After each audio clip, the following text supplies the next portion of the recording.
Olá, sejam bem-vindos ao nosso podcast. Eu sou o Fabrício Pellegrini, estou aqui muitíssimo bem acompanhada de Pietra Mesquita. Oi, gente, hello! E, gente, o nosso convidado de hoje, ele tem uma história pra contar e ela tá explodindo dentro dele. Seja bem-vindo, Bruno Fagundes!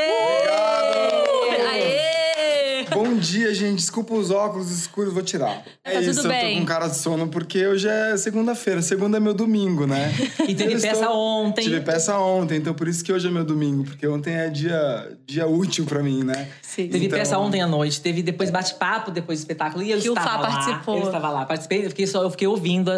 Sabe que peça tem uma coisa? Normalmente eu assisto filme, ou série, novela, enfim. Sempre anotando muita coisa, assim. Porque às vezes eu vou entrevistar alguém, eu fico vendo o trabalho da pessoa e vou anotando. Teatro dificulta um pouco a minha vida nesse sentido, porque eu não posso parar e anotar. Eu tenho que deixar a coisa acontecendo. E aí, nesse bate-papo, depois do espetáculo, me ajudou. Porque eu conseguia ir anotando as coisas que estavam rolando, a percepção da plateia, o que as pessoas estavam achando. Enfim, mas a gente vai chegar nesse momento. Vamos chegar lá. O Bruno tá em cartaz. Fala, Bruno, você ia falar alguma Não, coisa? eu ia falar que também acho que é interessante você simplesmente se deixar levar, assim, né? Sim. E entender o que decanta, o que fica na superfície. Acho que também pode ter sido uma experiência curiosa pra você também. Mas Não, esse bate-papo, foi. ele acontece toda vez Não, a gente ou foi faz excepcionalmente? Por uma questão de logística do teatro, a gente consegue fazer só aos domingos, que a nossa peça é mais cedo aos domingos. Então a gente consegue… mas a gente faz toda semana. Entendi. Então é muito legal. Invariavelmente é um dia muito especial pra gente, assim. E a peça que ele tá falando, que nós estamos falando, é a Herança, que está em cartaz aqui em São Paulo.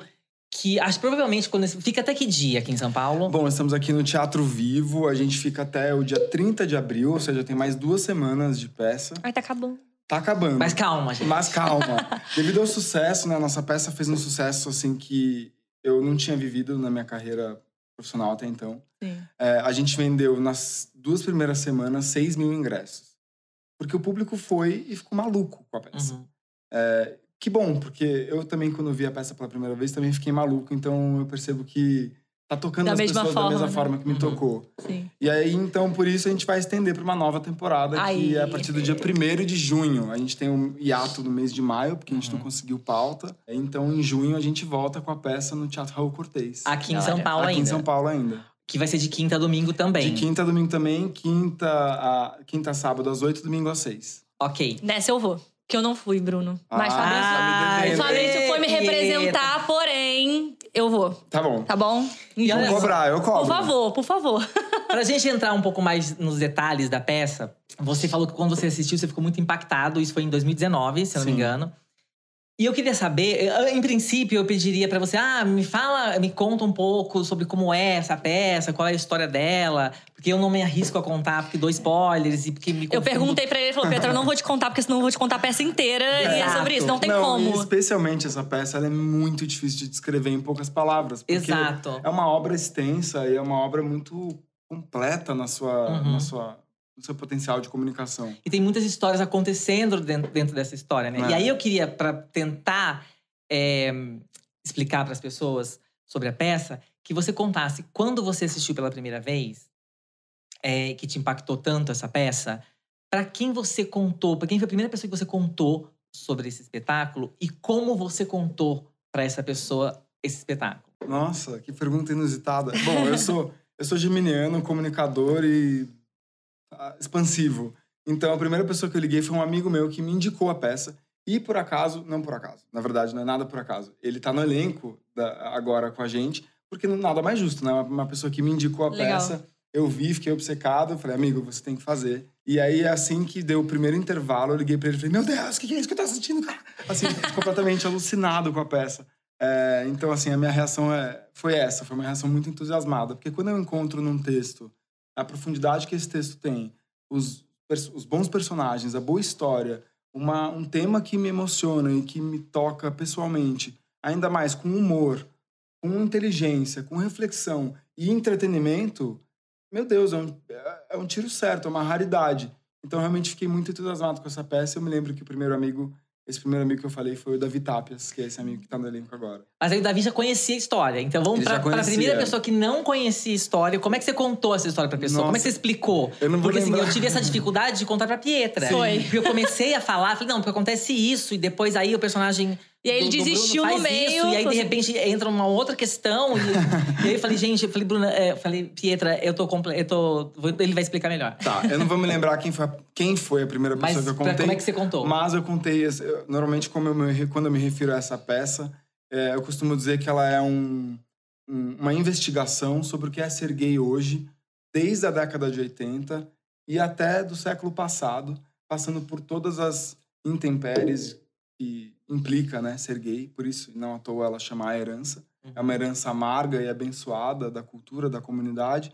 E ainda com o advento, o acontecimento de uma epidemia da AIDS nos anos 80, que foi absolutamente devastadora, especialmente na comunidade norte-americana, e como isso se reverbera hoje. Então, eu acho que essa peça é um tratado da comunidade gay. Claro, de um recorte da comunidade LGBTQIAPN+, né? Ela é apenas um espectro, né? De uma parcela de existência, mas ainda assim, eu acho que ela abarca o que é essa existência de forma muito profunda. Então, pra mim é isso. Gente, maravilhoso. Nada melhor. Agora tudo faz sentido. E realmente é tudo isso, né? Exatamente isso. Ela é tudo isso, assim. Você conseguiu ter essa compreensão logo que você assistiu. Você saiu de lá já assim... Porque eu tô com várias compreensões a respeito de tudo aquilo.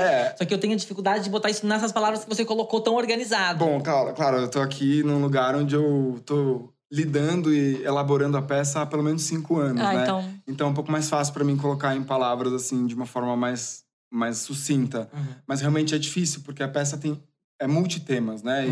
E muitos assuntos, muitos personagens. Em cena são 25 personagens, né? São 13 atores fazendo 25 personagens, assim, se revezando.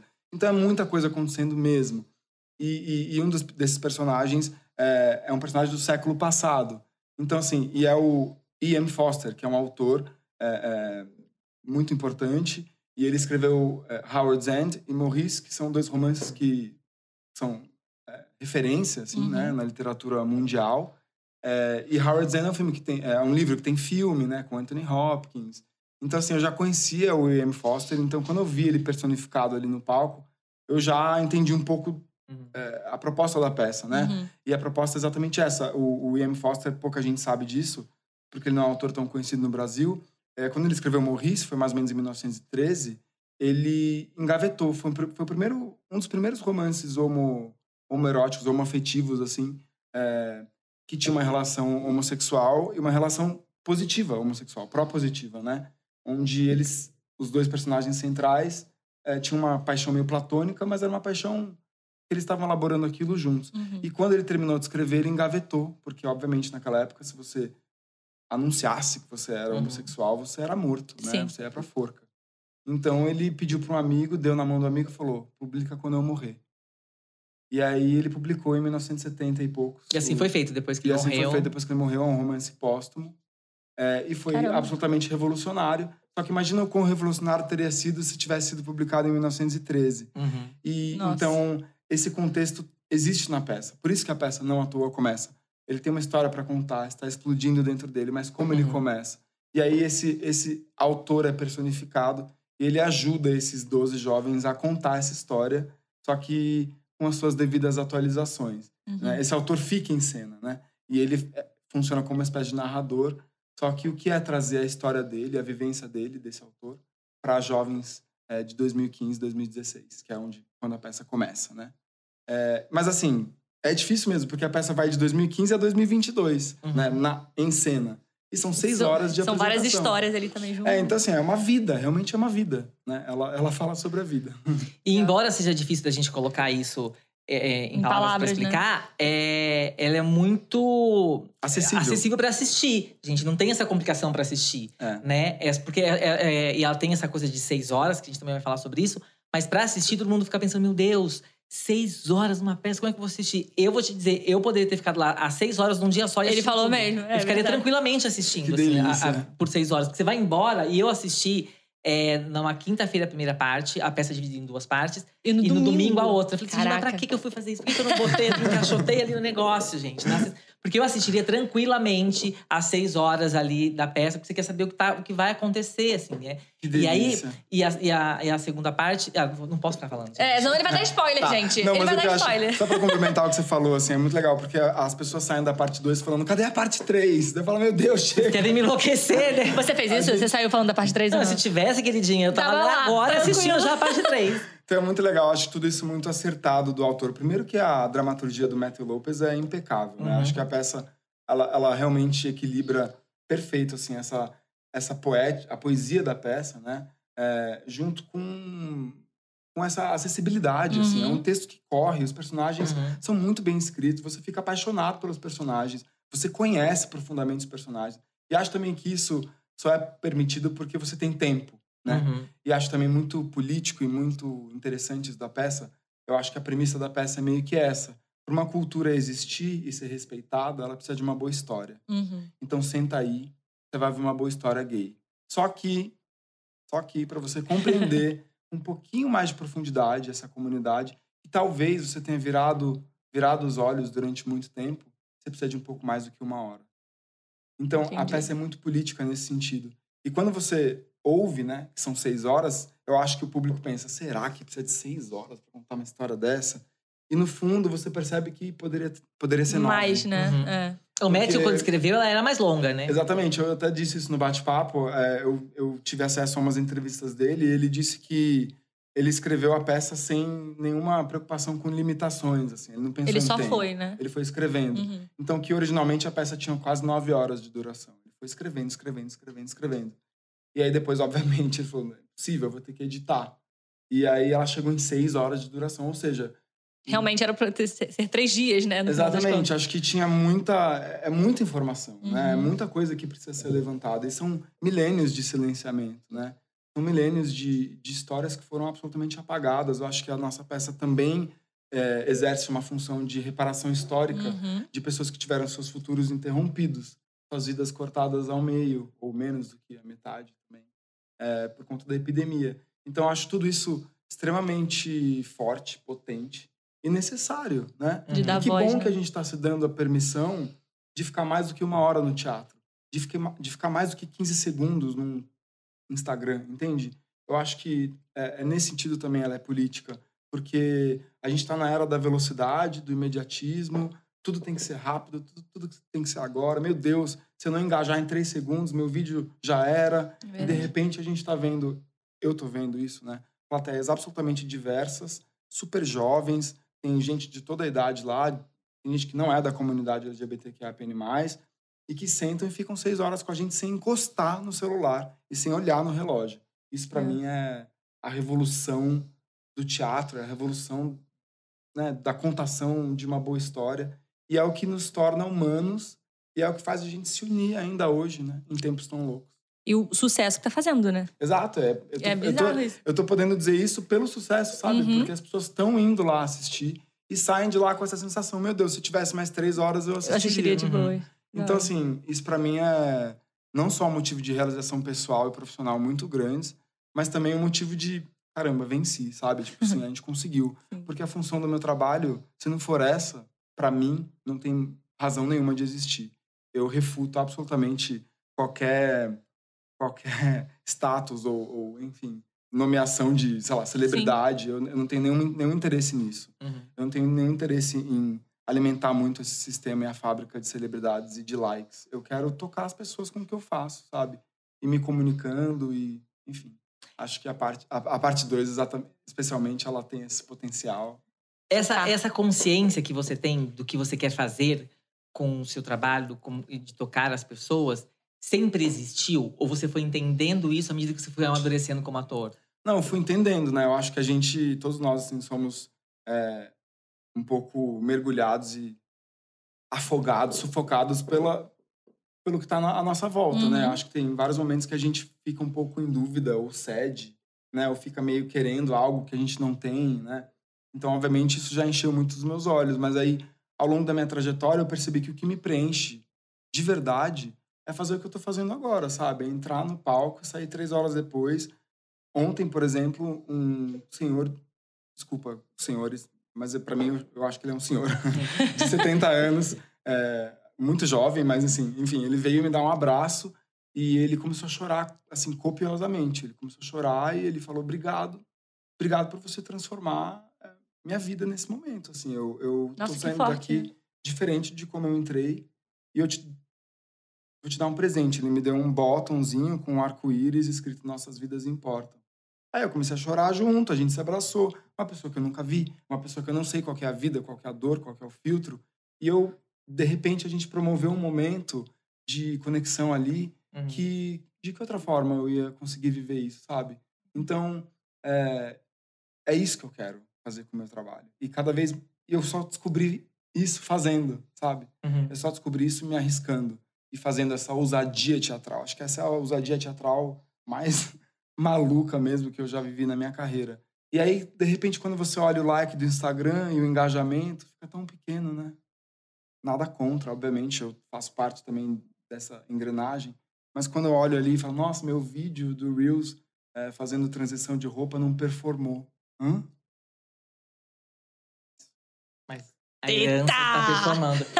Você, agora eu queria entender um pouco do processo em que você assistiu o espetáculo e transformou e trouxe ele para o Brasil. Assim. Como é que você saiu de lá falando, eu vou montar essa peça? Ou demorou, né? Ou você ficou pensando, maturando a ideia, será que é possível? Será que o Brasil, será que eu vou conseguir esse público lá para assistir essa peça durante tanto tempo? Será que vai dar muita... Como é que houve essa transformação do... Tudo isso junto ao mesmo tempo e misturado, assim, né? Tipo... Primeiro ele ligou pro amigo. Primeiro eu liguei pro meu amigo e falei, amigo, o que é isso que eu acabei de ver? Ele, pois é, vai ver a parte 2. Quando ele te... Desculpa te interromper, mas quando ele te recomendou a peça, ele deu detalhes pra você ou só falou, vai assistir que é boa? Não, ele falou, vai assistir que é boa. Você não conhecia nada sobre ele? Nem uma sinopse, Você não foi ler, você não foi nada. Você foi só assistir. Eu, quando viajo, principalmente se eu vou pra sei lá, uma capital cultural, assim, eu gosto muito de ir ao teatro. Porque eu sou obcecado pelo que eu faço. Eu adoro textos, descobrir textos e tal. E especialmente Nova York, é uma cidade que eu amo muito, exatamente por isso, né? Tem uma efervescência teatral alucinante, assim. É uma cidade de teatro. Então, se eu vou pra Nova York ficar 6 dias, eu vejo 9 peças, sabe? E eu fujo dos musicais, eu vou mais em teatro de prosa, porque é o que eu gosto, é o que eu mais tenho tesão, assim. E aí, ou seja, eu nem vejo. Eu compro com desconto, eu coloco... Ou seja, você vê tudo, você vê peça boa, vê peça ruim, vê peça mais ruim, vê tudo. Se é ruim, eu saio no meio, entendeu? Beijo, tchau, tudo bem. Você sai no meio? Já saí. Já saí. E olha, eu tenho tanta familiaridade com texto de teatro, eu leio tanto texto de teatro, que assim, nos primeiros 15 minutos você já sabe. Eu já sei como é que a dramaturgia vai seguir. Eu consigo um pouco prever, porque tem uma matemática dramatúrgica do teatro, né? E eu sou realmente um leitor voraz de peças de teatro. Então, quando eu sentei, falei, essa vai ser boa, essa vai me pegar, tenho certeza. E assim, logo de cara a peça já me ganhou. Bom, foi dirigida pelo Stephen Daldry lá, que é o diretor de The Crown. Ele dirigiu o Billy Elliot, o musical do Billy Elliot. Então, assim, ele é um dos maiores diretores do mundo, né? E eu até falei isso também ontem no bate-papo. Ele falou, não vou dirigir teatro, não dirijo teatro. Mas quando ele leu essa peça, ele falou, preciso dirigir. E a peça raspou todos os prêmios, né? Enfim, é realmente uma obra incrível. Lá também são 6 horas. Lá também são exatamente como a gente faz. Dividido então em duas partes, cada parte com 2 intervalos e tal.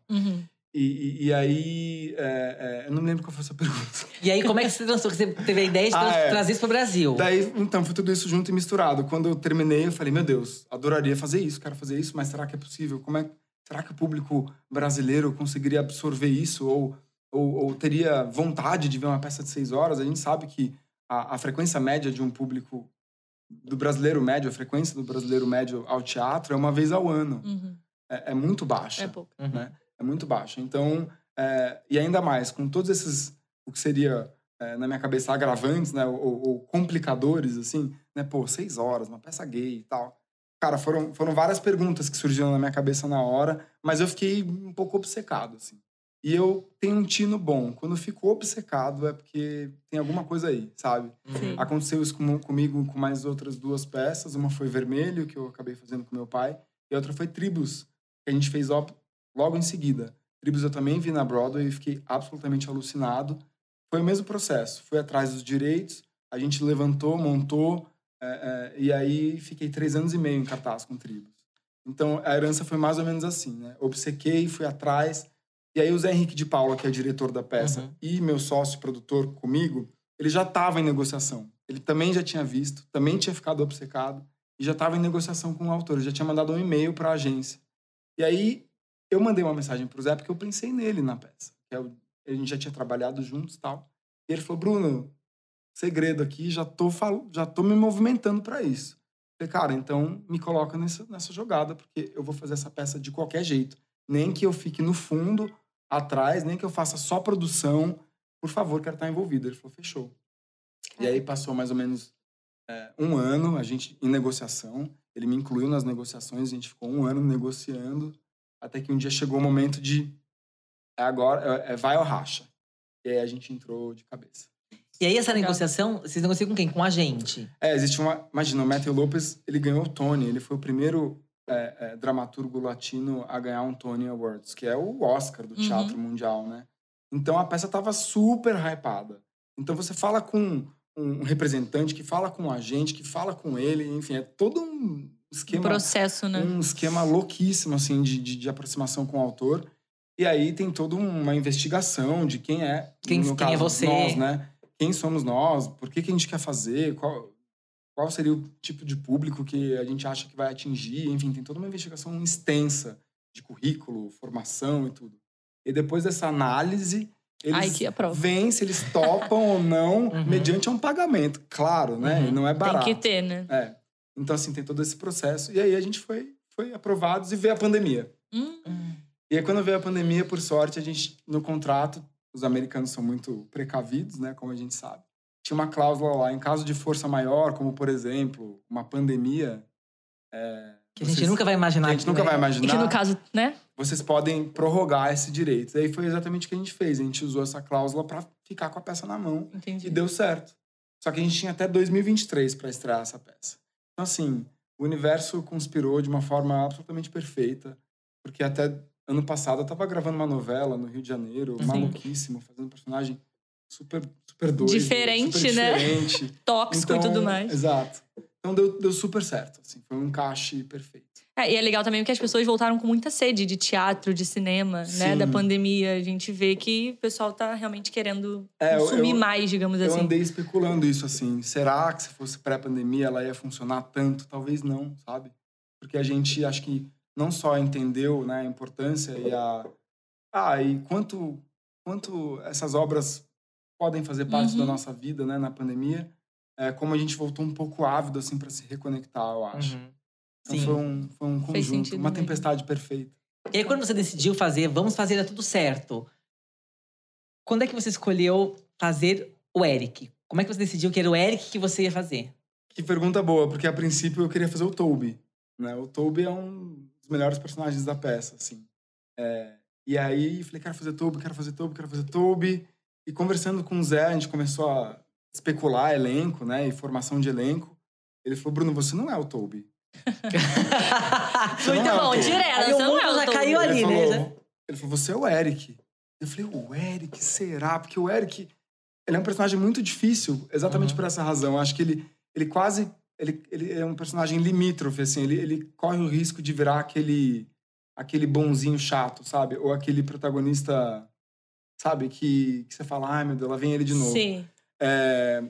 Então, ele é muito desafiador nesse lugar, porque ele é quase que a moral da peça, sabe? A princípio, ele saiu uma crítica no New York Times da peça da Broadway, dizendo que o Eric não tinha conflito. E aí, quando eu li isso, eu falei, meu, como assim? Um protagonista sem conflito? Tem alguma coisa errada aí, né? Não existe. E aí, quando eu comecei a me envolver com o estudo do texto, e o Zé me falou isso, e aí teve uma hora que eu aceitei. Falei, bom, tá bom, justo, né? Você tem um protagonista na peça, o que liga a história, o que carrega a mesma história, é o Eric, de certa forma, né? Claro, o Toby também, os outros 5 personagens centrais também são todos muito importantes, sabe? Uma peça coletiva. Mas o Eric é ali o personagem... Enfim, protagonista mesmo, né? Então, se eu tô produzindo, se eu tô passando por todo esse esforço, levantando tudo isso, caramba, ficando meses sem dormir para levantar essa peça, trabalhando dia e noite, eu vou ser protagonista, acho que nada mais justo. Eu aceitei, assim. E aí, no fundo, eu comecei a perceber realmente a dificuldade, o desafio dele. E ele é um personagem muito complexo, muito complexo. E aí, o meu trabalho aqui foi basicamente desenvolver o conflito dele. Eu falei, não, eu nego essa crítica do New York Times. Sorry. New York Times, querido! Quem é você, New York Times? Eu falei, não, eu não vou... Falaram errado. Eu falei, não, eu não vou aceitar isso não, assim. Eu não vou aceitar. Eu vou fazer ele ter muito conflito. E acho que eu tô tentando fazer isso, sabe? E aí, hoje eu não me vejo fazendo outro personagem. Eu vou dizer, gente, tem muito conflito sim. Poderia estar vários aqui pra vocês. Me respeitem. Todos contra New York Times, é isso mesmo? Gente, me respeita New York Times, eu, hein? Mas acho que também tem uma interpretação latina nossa, né? O Matthew é um autor latino. E a peça foi feita em Londres, na Broadway, por atores americanos. E eles são mais frios, né? Acho que tem um que disso, mais frio, acho que eu tô sendo, talvez, redutivo, assim. É uma cultura, né? Cultural. E aí, eu acho que quando latinos se encontram, não sei. É o match perfeito, tudo certo. Acho que eu trouxe um calor, assim, uma coisa mais sanguínea pro personagem, que eu transformei em conflito interno, que, não sei, eu tô falando de dentro, né? Mas o feedback que eu tenho das pessoas, meu Deus, o Eric tá com um fã-clube, assim. Tipo, teve um dia que, no agradecimento, umas 5 pessoas... Eric, eu te amo! Eu fiquei, tipo... E aí, no final, as pessoas... Caramba, eu tô recebendo muita mensagem, assim. Bruno, obrigado, assim. Eu sou o Eric. Eu me vi no Eric. Então, eu acho que eu tô conseguindo construir empatia e identificação, né? Então, assim, eu acho que se ele não tivesse conflito... Não teria esse feedback isso, todo, né? Então, tô feliz. Mas você falou também que, tipo assim, muitas pessoas estão dando esse feedback, né? De que mudaram a vida delas depois que assistiram a peça. E eu vi que também numa entrevista você falou que o objetivo da peça é esse mesmo. Agora, o que a peça mudou na sua vida? Diante disso tudo que você viveu, do processo de trazer pra cá e até mesmo de você ver pela primeira vez, como é que tudo, foi isso? Né? Assim, tudo é uma resposta... Assim, vou aprofundar. É difícil, assim, enumerar uma coisa, porque essa peça, ela mexeu comigo em lugares muito profundos, assim, pessoais, né? A peça me inspirou muito a estar no momento pessoal que eu tô agora. Mas eu ainda não tenho distanciamento histórico para olhar e falar, uau, sabe? Mas eu sinto que tem sido um marco na minha carreira, não só nessa questão de produção, né? As pessoas estão me vendo absolutamente... pleno ali no trabalho, assim, dono do trabalho, né? Dono de mim, assim, né? E realmente responsável por tudo aquilo, mas também estão me vendo num lugar de protagonismo que eu acho que faltava não, mas acho que eu queria dar espaço, sabe? Sim. Então, eu acho que está sendo um marco na minha carreira, assim. E esse sucesso todo, o público tão engajado, também está sendo uma coisa inédita e inesquecível. Então, assim, a herança já marcou minha vida de uma forma inacreditável. E a gente faz a maratona, né? Uma vez por mês ou 2 vezes por mês, a gente faz essa maratona completa, de fazer as 2 partes num dia só. E é uma catarse tão grande, a plateia sai carregada de 4, assim, do teatro. Tipo, arrastada. Porque é catártico, assim, é uma obra tão incrível, assim, tão forte. E aí eu tava conversando com o elenco, a última apresentação que a gente fez, eu falei, gente... Quando que a gente vai viver algo assim? Talvez a gente não viva depois dessa peça. Claro, se a gente achar uma nova peça de 6 horas que seja tão impactante, mas talvez a gente não ache. Sabe? Entende? Então, falei, meu Deus, a gente tá vivendo algo extraordinário, algo que talvez seja inédito na nossa vida, sabe? Então me marcou, eu não sei, é muita coisa mesmo, sabe? Muito significado. Eu acho que tem muito ali um senso de falar que a peça é muito uma comunidade mesmo e feito há muitas mãos ali, né? E você falou isso de que marcou muito. Eu fiquei... Quando eu assisti, fiquei vendo, eu fiquei imaginando vocês falando sobre a peça. Fiquei imaginando vocês na coxia trabalhando sobre essa peça. E vocês estão tão inteiros ali que ontem eu fui assistir, já tá... Há quanto tempo em cartaz? Há um mês. Um mês em cartaz. E vocês ainda muito emocionados com a recepção, com a receptividade das pessoas. As pessoas emocionadas do lado de cá também. E era um encontro que eu acho que é raro mesmo de acontecer. Eu acho que... não é que é raro de acontecer na sua carreira. Né? Eu acho que é raro de acontecer no mundo, assim. Eu acho que não é uma coisa que vai acontecer toda semana, todo ano, a cada 10 anos. Eu acho que é muito... E eu fico assim, gente, eles estão emocionados como se eles estivessem fazendo isso pela primeira vez. E eles estão aqui há um mês, toda semana, fazendo essa peça várias vezes. E a plateia é muito tocada. E eu acho que... eu já acho que o teatro é um encontro mesmo entre a plateia e quem tá se apresentando entre o artista, né? espetáculo.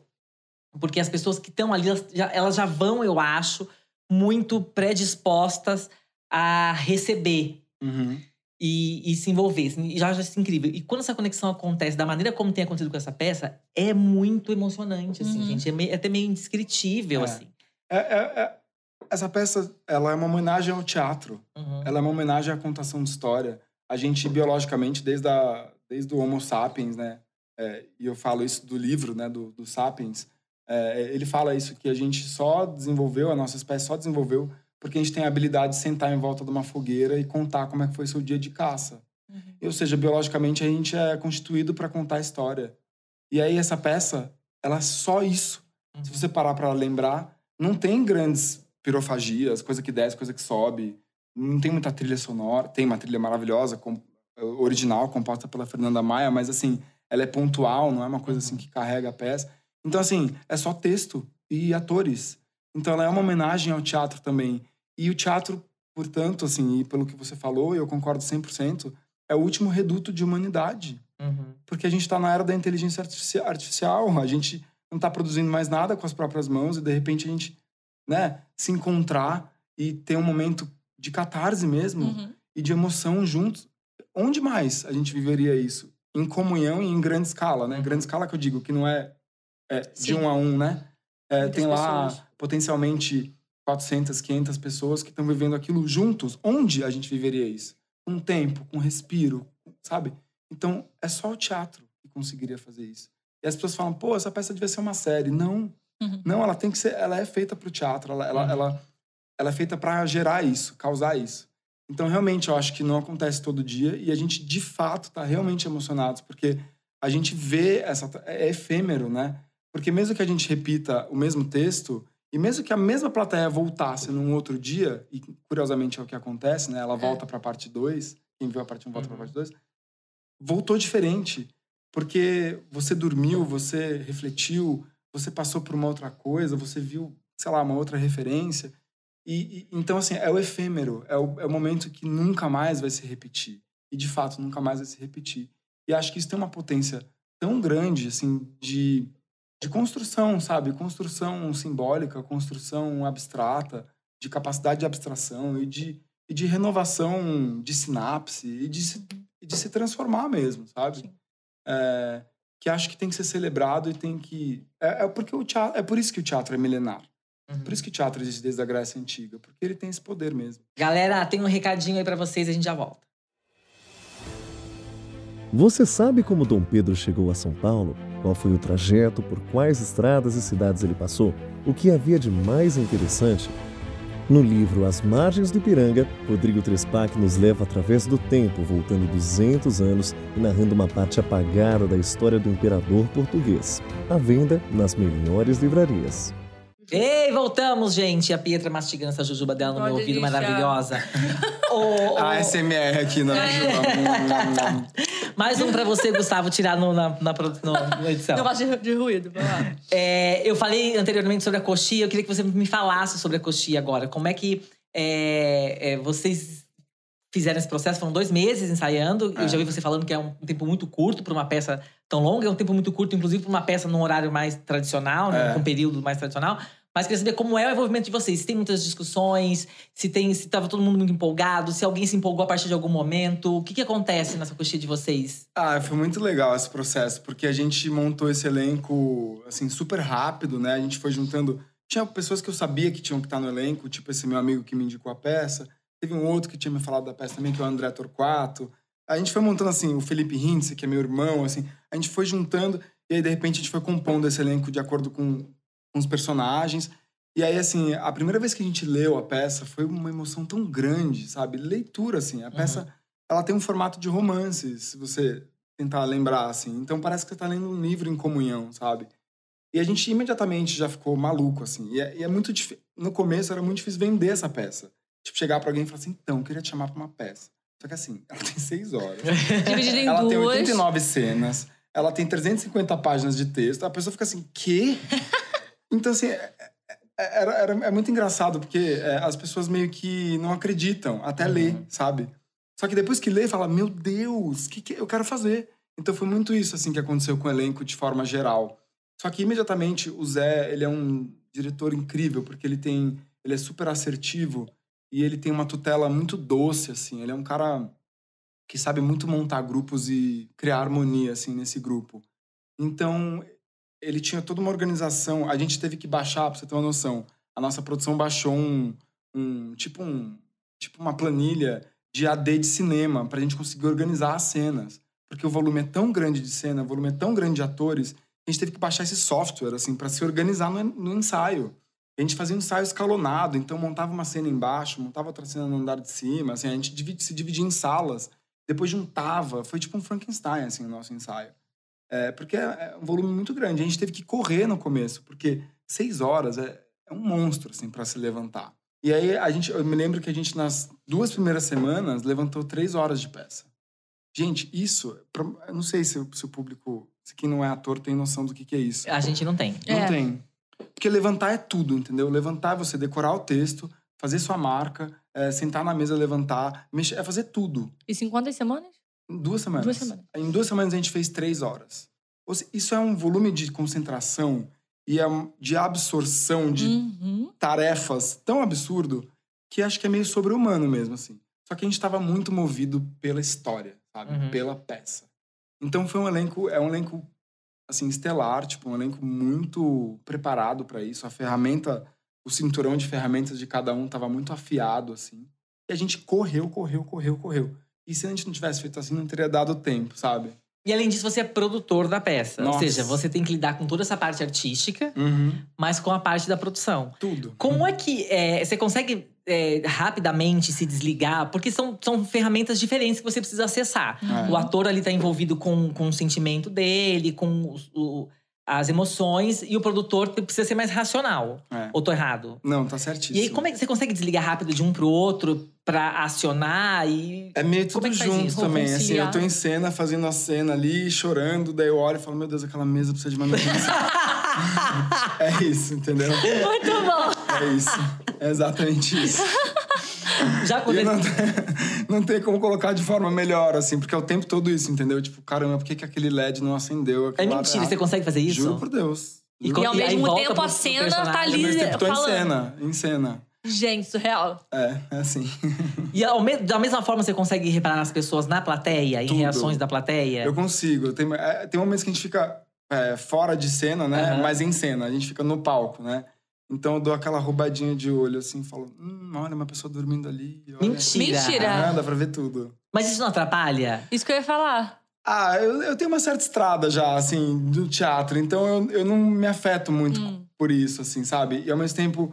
Você se alimenta também nesse lugar, assim. Você vê, fala, cara, eu vou pegar aquela pessoa que tá meio desatenta ali. Ou do lado dela tem uma pessoa que tá tão imersa, tão dentro. Olha que bonito, que legal. Então, assim, é um jogo, sabe? Acho que faz parte do jogo teatral. Então, quando a gente tem aquela sensação, às vezes, de que vocês olharam pra gente, vocês olharam mesmo. Porra, gente, porque quando a pessoa olha pra mim…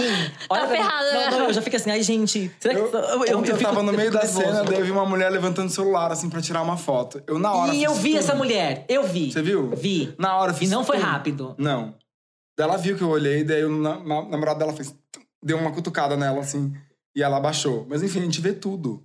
Chocada. Chocado, gente, chocado. Vai, comportem-se, tá? É isso. Gente, É isso. Na hora de dormir, eu acho que pra mim o mais coisa. difícil nisso é em show. Que às vezes eu vou em show, eu sou muito ruim de guardar letra, de guardar… Enfim, eu não consigo… Eu tenho uma Sério? memória muito horrível. Verdade? Pra tudo, pra letra de música, pra Vocês guardar o nome perceberam, do gente? autor. Eu nunca percebi Idiota. isso. Quando, por exemplo, eu leio um livro, às vezes eu quero contar a história, eu conto toda a história, mas eu não lembro quem escreveu. E eu fico chateado Ou então comigo, tu troca porque eu de não nome, acho né? legal. E eu fico chateado, porque aí eu quero contar pra pessoa ler. E eu fico, não, eu vou te mandar o nome, porque eu não lembro agora. O nome do livro, o nome do autor, o nome de não sei o quê. É uma confusão na minha cabeça, porque minha cabeça é meio confusa. Mas… em show, pra mim, é muito pior, porque a pessoa tá cantando uma música. E às vezes a pessoa parece que tá cantando olhando pra você. Aqui, ó, pá, pá. E eu não sei cantar música. E eu fico assim, tipo, eu não quero desviar, amor. Eu fico… Você não quer dar pala, né? Você não sabe cantar Exato, música. gente. Eu não sei nem o que é pala, mas eu não quero dar. É tipo… Tipo, Tô errado, gente? Né? Dá pala, tipo, né? Tá, obrigado. todo mundo É isso, sabe o dá que é dar certo. pala? Eu não sabia também, tá tudo bem, tá tudo bem. Fala aí, o que é dar pala? É tipo dar na… Tá lá, não sabe. Gente, vocês Não, é tipo- concordaram Ela com a maravilhosa! É tipo entregar, entendeu? É tipo, Entendi. Não quero, deixar na cara. não quero dar na cara. Ok, obrigado, gente. Aqui, fica aqui assim pra vocês, tá, gente? Isso aqui é cultura. Boa, Rani, Olha, saiu bem. me colocando Eu sou em situações. produção, não posso. Uma aula de vocabulário. Exatamente, gente. Vamos que. Porque senão eu vou concordar com o que você tá falando, de repente eu descubro que é uma ofensa, que você não ofendido aqui, ó. Então, tô dizendo, ok, muito obrigado, Bruno, volte sempre. Muito bom. Ô, Bruno, na peça, você faz o seu personagem, na verdade, faz uma pergunta para as pessoas. Isso eu consigo guardar para poder perguntar. Foi uma das coisas que eu queria ter anotado. Que ele pergunta pros outros personagens assim: o que é ser gay hoje? Uhum. O que é para você ser gay hoje? Nossa, gente, essa é a pergunta mais difícil da peça. Eu acho que ela tá num momento muito, muito especial da peça. Porque essa cena é muito ela é muito complexa, tem muitas camadas. Porque eles estão vindo de um momento... eu não quero dar spoiler, mas a gente acaba de fazer assim, um apanhado da epidemia nos anos 80. Daí tem uma contraposição, o que seria a AIDS hoje. E aí, imediatamente, vem essa cena onde eles começam uma discussão do que define uma comunidade. E eles não respondem essa pergunta. E aí, o trecho final do meu personagem, ele começa a dizer que, na verdade, o que é importante da comunidade é a história. E se a gente não conseguir lembrar do passado, a gente não tem futuro. Então, ou seja, de uma forma um pouco não literal, eu acho que o que ele está dizendo é: a gente tem que honrar os que vieram antes de nós. E essa é a única forma que a gente vai se unir e se entender como pessoas hoje. Então, a resposta que ele dá é mais ou menos essa. Eu acho que isso faz sentido no momento em que a gente está tão pulverizado, né? Apesar de eu não ter uma resposta 100%... eu não tenho uma resposta na ponta da língua. Eu já falei muito sobre isso com o elenco, assim. Várias vezes eu falei: e aí, gente? O que é ser gay hoje? Todo mundo, cada um tem uma resposta, mas eu acho que uma resposta só é difícil de dar, sabe? E ao mesmo tempo eu acho que o Matthew e o Eric, que é o meu personagem, acho que eles não querem uma resposta. Eles querem realmente explodir essa questão e deixar isso reverberando na nossa cabeça. E ele fala também isso. A gente costumava ter, sei lá, lugares identificáveis que tinha lá na porta uma bandeira gay e que você sabia que lá você encontrava pessoas que iam ser iguais a você e que lá você ia, né, desenvolver ali que fosse uma amizade, né? E hoje, que a gente só se encontra no Grindr, que a gente só se encontra no aplicativo, no Instagram, whatever. Onde que tá, né? E hoje que, sei lá, talvez se você colocar uma bandeira na porta do seu estabelecimento, você pode ser morto. Cadê esse? Onde que tá, né? Talvez seja contando uma boa história, como a herança faz. Talvez seja nesse momento aqui que a gente tá trocando ideias sobre a vida. Não sei, assim. E realmente eu não tenho uma resposta, sabe? Mas ainda acho que, pegando o que o Eric fala, acho que é na escuta. É na escuta e é na história. Realmente entendendo de onde a gente veio, sabe? Então, e a gente tá tão desconectados, né, de onde a gente veio, a gente não leva muito isso em consideração. Inclusive, ontem foi falado isso, né? E a história brasileira da AIDS, né? Onde é que tá, assim? Inclusive, eu vou até dar uma indicação aqui. Tem um Instagram que chama The AIDS Memorial, que ele faz um memorial, tipo uma homenagem a pessoas que morreram de AIDS. E diariamente eles postam foto e uma bio, assim, de uma pessoa. E é tão incrível você começar triste, dolorido, mas incrível você começar a ver isso. Que é o quanto a gente está desconectados dessa história. A gente teve muito negacionismo na época, né? E ainda tem muito tabu, ainda é muito estigmatizado. E teve um período ali que esse Instagram se dedicou só a brasileiros. Gente, ficou arrepiado. A quantidade de pessoas, o rosto daquelas pessoas, o olhar daquelas pessoas, a vivência daquelas pessoas, a gente não tem nenhum contato com isso. A gente não tem nenhuma forma de honrar essas pessoas. A gente não fez nada por elas. E a gente, eu digo, nós da comunidade e também quem não é da comunidade, sabe? É a responsabilidade de todos, é uma responsabilidade humana, entendeu? E a gente tá muito desconectados, sabe? Com o que fez a gente chegar até aqui. Então, eu acho que isso deixa a gente muito solitário, né? Então, talvez a resposta esteja mais ou menos por aí. Nesse caminho. Pra você? Cara, eu daria a mesma resposta. Eu já sou confuso, de verdade, pra ter respostas muito claras, muito rápidas, muito diretas. Eu acho mais complexo mesmo. Mas acho que realmente a gente tá muito desconectado mesmo. Da história como um todo e das pessoas de fato. Assim. A gente até tenta alguma conexão, mas é sempre beira muito superficial, assim. Sim. É a uberização das conexões, né? É tudo meio, vamos ver quantas estrelas tem, se tem pouco eu não vou, se tem muito eu vou. E aí, ao mesmo tempo, fui, mas cheguei, mas também não valeu tanto a pena, preferia estar em casa. Os amores líquidos. Os amores líquidos, as relações líquidas, né? E a descartabilidade, assim. Eu tenho uma teoria de que quando a gente tinha que pegar uma câmera, contar quantos quadros a gente podia fazer. Tipo, eu sou da época da câmera com filme. E eu ficava, meu Deus, só tenho 12, eu não posso errar aqui, né? A gente tinha um apego, né, com a produção de material e com a produção até do que a gente colocava pra fora, que hoje em dia a gente não tem. A gente faz 45 fotos da caneca pra ver qual que a gente vai usar. E a gente não apaga as 44. A gente deixa todas lá. Sim. Olha o quanto que a gente tá produzindo de lixo, sabe? E isso também vai, óbvio, para nossas relações. A gente tá fazendo isso com tudo. A gente... quanto mais melhor, mas não tem profundidade. Não é juízo de valor, assim. Acho que é meio que só uma percepção. Minha percepção. Um olhar, né? Uma percepção individual. Eu também posso estar errado. Perdão se eu estiver errado. Mas é como eu percebo, assim, sabe? E aí eu acho que isso deixa tudo mais desconectado mesmo, né? E na era de maior conexão. Verdade. Talvez da história. Exato, assim. Então, vamos pensar nisso, sabe? Vamos pensar nisso. Que a gente poderia usar tanto essa era de conexão de uma maneira pra se mais conectar produtiva, de fato, né? De uma maneira mais... que nos levasse juntos a um lugar melhor, né? De alguma forma. E no fundo, acho que é um pouco assim, a gente não tá nem se perguntando o que a gente quer de fato, sabe? Acho que também tem um pouco isso. A gente tá tão cegos, assim, cego não, mas sei lá, embriagados por essa coisa da performance. Deslumbrado, da rede social, da entrega.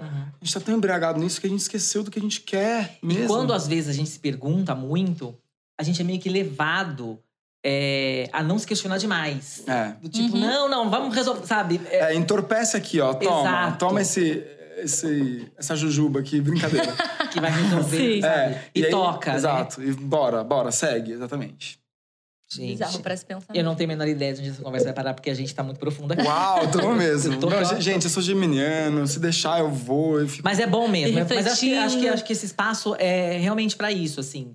Acho que a peça, que bom ter esse espaço, agradeço esse espaço. A peça mexe acho que em tantos pontos que é legal a gente trazer esses pontos mexidos e falar sobre eles, assim. Pensar em todas muda as muito áreas, você ter tido a experiência de assistir, né? Porque, a nossa discussão vai pra um nível que é muito legal, assim. E ontem, nesse pós-peça, nessa conversa, eu me lembro que tinham pessoas muito jovens fazendo perguntas, interagindo com vocês. Tinham pessoas mais velhas, então teve um cara de 60 anos que pediu para dar o depoimento e falou e agradeceu a você por se posicionar artisticamente, pessoalmente. Eu fico imaginando o quanto para ele, assim, para um cara que tem 60 anos, tem toda a história, que viveu essa história que vocês contaram, né? Essa situação da pandemia, eu posso chamar de pandemia, né? Foi uma pandemia no mundo, né? Sim. E que ele deve ter perdido muitos amigos. Ele falou que perdeu muitos amigos, eu me lembro desse momento. E tá reconhecendo que você, muito mais jovem do que ele, tá dando voz a tudo isso, assim. E tá sendo a voz para tudo isso. E agradecendo que talvez se ele tivesse tido alguém, quando ele fosse mais jovem, feito uma peça dessa, ou falado mais sobre isso, se a pessoa pudesse ter feito isso também naquela época, né? Que talvez não conseguiria fazer, possível, enfim. Né? Eu achei tão especial ele ser mais velho do que você e reconhecer essa movimentação que você conseguiu fazer. Eu achei tão emblemático aquele momento ontem, assim, que me dá vontade de abraçar todo mundo. Mas a peça acaba com abraçar todo mundo da peça. Mas é isso. Eu senti isso quando assisti também. E eu já falei isso em outras entrevistas, assim. Eu tava sentado ao lado de um cara de 70 e poucos anos quando eu assisti. Ele era todo tatuado, assim. Ele tinha vários anéis. Ele era todo estilosão, assim. Não sei de onde ele é. Não sei se ele é americano, se ele é inglês, o que ele é. E aí, quando acabou a peça, a parte 2, a gente se olhou e teve uma comunicação não verbal, assim. E eu tenho certeza, eu sei o que a gente disse um pro outro, que é, eu te compreendo. Por mais que eu não sei de onde você vem, a gente tá sentindo aqui a mesma coisa, conectados por essa obra e, putz, a gente se entende, né? A gente se compreende um pouco. Então, acho que é mais ou menos isso, a peça causa isso mesmo, né? E foi muito emocionante para mim também, um dos momentos que eu vou, memória base, assim, que eu vou guardar na memória para sempre, esse depoimento desse homem ontem. E a peça tem um pouco também esse caráter de passada de bastão, né? E eu me sinto muito honrado, assim, de certa forma, em ser meio que veículo disso, sabe? Porque é isso, se eu não fizer isso, o que mais? Que eu não me interesso por mais nada, entendeu? É isso que eu quero fazer, sabe? E então foi lindo mesmo, foi um momento especial. Quando você foi produzir, você trouxe a ideia, encontrou o Zé e vocês foram tocando esse projeto, tiveram fatores desestimulantes pra vocês? Que as pessoas disseram, vocês vão fazer uma peça de 6 horas com uma temática gay, vocês não têm certeza aqui disso? no Brasil e tudo mais. Teve isso? Aconteceu isso? Todos. Primeiro que a gente tava numa era Bolsonaro, onde tudo parecia absolutamente impossível, inclusive, especialmente na nossa área, a área cultural. Muitas pessoas me chamaram de louco. Você é doido? Uma peça de 6 horas? Como assim? Uma peça gay de 6 horas? Tudo. Desde... a gente ficou 5 anos tentando ser financiado. Indo atrás, levando não sei contar quantos nãos a gente levou. E não de teatro, não de patrocínio, não de apoiador, não. Só levando não. E aí chegou no momento que em novembro a gente ia desistir. A gente falou, a gente tem só 2020, até 2023 pra montar, a gente não tem nada. Novembro do ano passado. Caramba. De repente fez assim, pum, essa peça tem vida própria. Ela tem um pouco de vida própria. De repente, algo, o universo falou, não, vocês vão fazer sim. E aí, de repente, tudo abriu, assim, sabe? E aí, claro, eu sou muito agradecido à Vivo, né? Que foi a nossa patrocinadora master. Eles pegaram um projeto e falaram, não, a gente quer fazer parte disso. Legal. A gente acredita nisso. E no momento em que nem a gente sabia muito o que ia ser, né? Então, é realmente um processo de crença. É um processo de fé. E foi muito um processo de fé, porque teve um momento que a gente falou, cara, não vai dar certo. E aí eu sentei com o Zé, eu lembro, nunca vou esquecer dessa reunião. Eu falei, Zé, o quanto você quer fazer isso?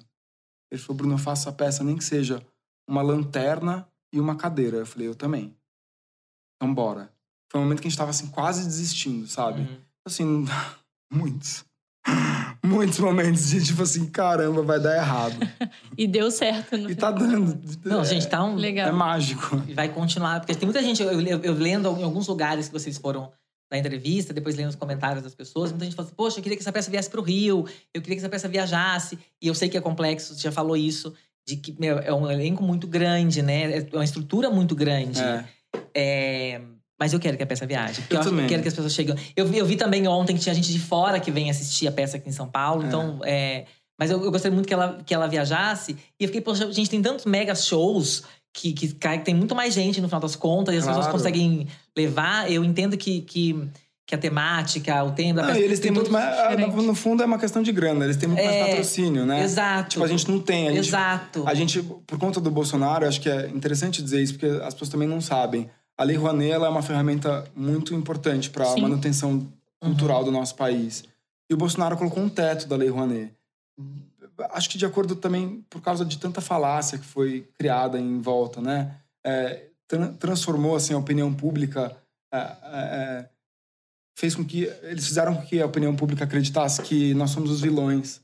Só que a gente não é. A gente tá tentando fazer o nosso melhor aqui para se comunicar. E para beneficiar a gente também. E para beneficiar todos, né? A sociedade como um todo. Claro, devido às exceções, tem. Claro que tem. Mas, de forma geral, acho que a cultura ainda é uma manutenção de humanidade muito importante. E de nação muito importante. E aí ele colocou esse teto.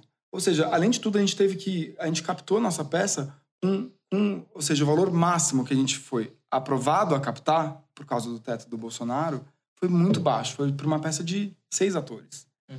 Né? De uma equipe reduzida. Ou seja, a gente tem orçamento de uma equipe, de uma peça de baixíssimo orçamento, né? Um orçamento pouco para uma produção da Broadway.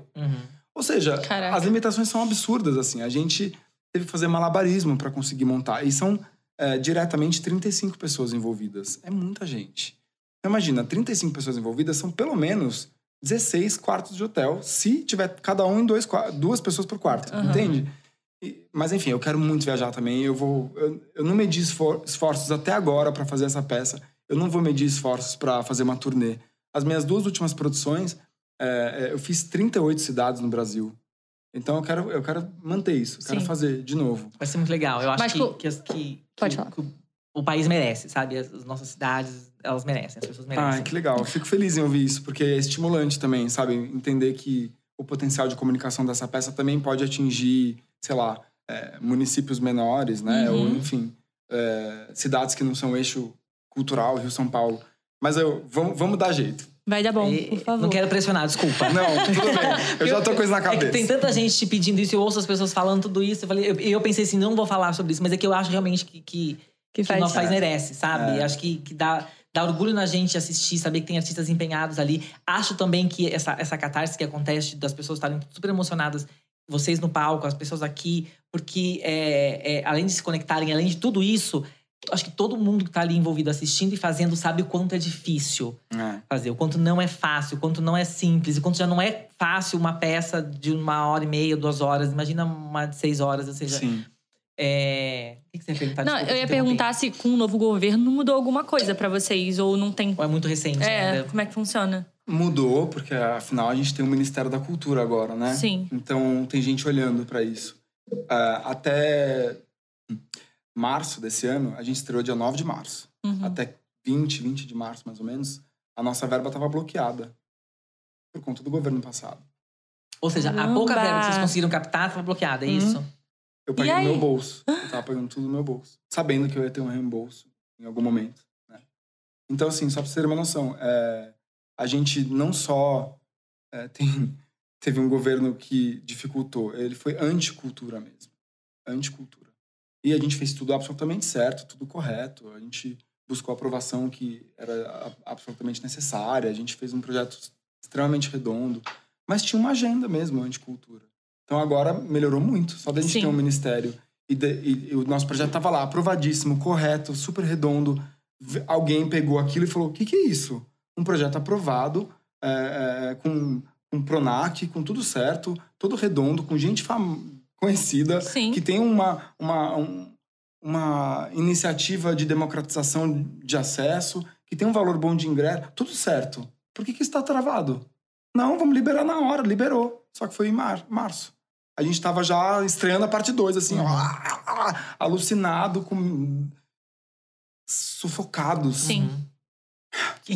Ou seja, se isso não tivesse acontecido e você não tivesse grana pra bancar essa peça… Não teria acontecido. Não teria acontecido. Ou seja, Caramba. Eu tenho um amigo meu, um diretor maravilhoso, Ulisses Cruz.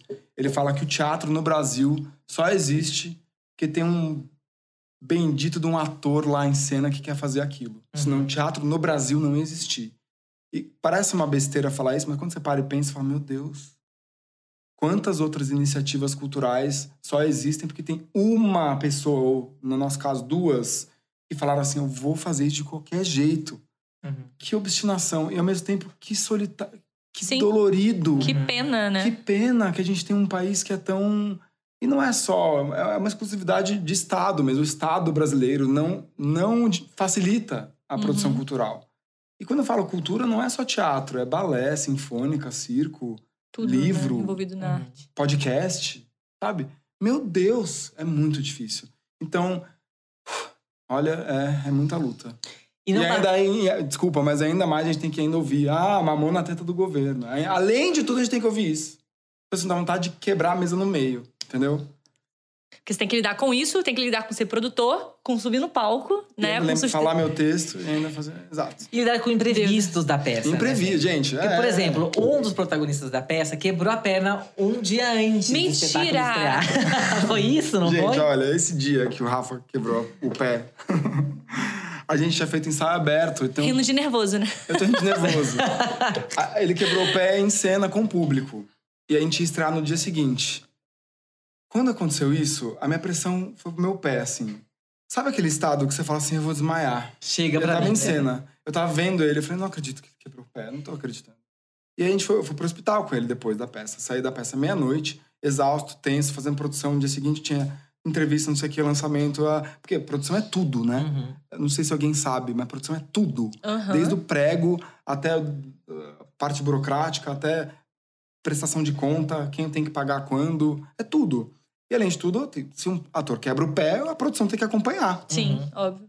Fui lá pro hospital, quando o médico pegou e falou, quebrou, a minha imunidade caiu na hora. Eu senti a gripe fazendo assim, ó. Veio uma gripe imediata. Caraca. Eu nunca tinha vivido isso na minha vida. Eu adoeci na hora. De estresse e descompasso, assim. Descompasso psicológico. Porque a gente tava, imagina, vindo de um ensaio de 12 horas por dia, levantando uma peça de 6 horas. Eu tenho 350 páginas de texto. A gente fazendo, correndo. Ensaio técnico, teatro, não sei o quê. Ensaio aberto. A coisa tá começando a nascer, começando a encaixar. O cara quebra o pé. Coitado. Não é, pelo amor de Deus, não é culpa dele. Rafa, te amo. Mas, enfim, acontece essa fatalidade. Sim. E aí... Sabe quando você não acredita? Eu falei, não tô acreditando que isso tá acontecendo. Eu não tô acreditando. Ufa. E, enfim, ele tá com o pé quebrado até mas hoje. aí, calma. E aí eu fiquei pensando... em algum momento vocês falam, gente... Ele Deu vai ruim. conseguir fazer... Ele tá fazendo, tá tudo certo. Mas naquele momento, você falou assim, será que ele vai conseguir fazer com um pé assim ou ele não vai conseguir fazer? Não, daí assim, a minha cabeça de produção falou, o que eu faço? Eu vou cancelar. Porque eu não vou pôr o meu ator, colocar o meu ator numa situação onde ele seja obrigado a fazer. Ele tá com o pé quebrado. E a gente, na nossa estrutura, por ser uma peça de 6 horas, por a gente ter tido só 2 meses de ensaio, a gente não conseguiu se preparar para uma quebra de pessoa, de elenco. Sim. Se uma pessoa sai do nosso elenco, a gente faz a engrenagem não tem Muda. como. Não tem como. Caramba. É uma peça muito coletiva. Toda a obra teatral é muito democrática. Se uma pessoa falha, a engrenagem toda fica zoada. Então, assim, a gente não tá preparado ainda pra uma falta de alguém. E, cara, eu não consigo pensar em um dia que não teve uma crise, assim, maluca. A gente teve...